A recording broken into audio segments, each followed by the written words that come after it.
அஸ்ஸலாமு அலைக்கும். மார்னிங்லேருந்தே வீட்டில் வந்து கொஞ்சம் அதிகமாக வந்து ஒர்க் இருந்துச்சு. டீப் கிளீனிங்லாம் கொஞ்சம் பண்ண வேண்டியது இருந்துச்சு. ஸோ அதையெல்லாம் பண்ணுறதுனால இன்றைக்கி லஞ்ச் வந்து கொஞ்சம் சிம்பிளாக தான் வந்து ப்ரிப்பேர் பண்ணியிருந்தேன். இன்றைக்கி லஞ்ச் வந்து கொஞ்சம் சீக்கிரமாகவே வந்து ப்ரிப்பேர் பண்ணியாச்சு. சிக்கன் 65க்கு மசாலாவுமே வந்து பிரட்டி வச்சுட்டு ரைஸுமே வந்து குக்கரில் வச்சு விட்டுட்டேன். இன்றைக்கி லஞ்சுக்கு வந்து சிக்கன் 65 ரைஸ் ரசம் தான் வந்து ப்ரிப்பேர் பண்ணியிருந்தேன். அன்றைக்கி வந்து தக்காளி ரசம் வந்து ப்ரிப்பேர் பண்ணியிருந்தேன். செம்ம டேஸ்ட்டாக இருக்கும். எனக்கு வந்து இந்த ரசம் ரொம்பவே பிடிக்கும். ரீசெண்டாக வந்து ஃப்ரெண்டு வந்து கால் பண்ணியிருந்தா, சிக்கன் 65 ரெசிபி வேணும், எனக்கு சென்ட் பண்ணிவிடு வாட்ஸ்அப்பில் அப்படின்னு சொல்லியிருந்தா. ஸோ அவளுக்கு சென்ட் பண்ணுறதுக்காக சர்ச் பண்ணும்போது தான் சிக்கன் 65 ரெசிபி இது வரைக்கும் நான் போடலை அப்படின்னு எனக்கு வந்து ஞாபகம் வந்துச்சு.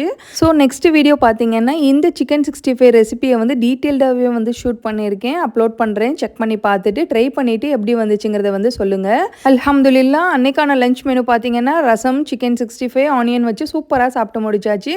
நெக்ஸ்ட் வீடியோவில் வந்து மீட் பண்ணுறேன். பாய்.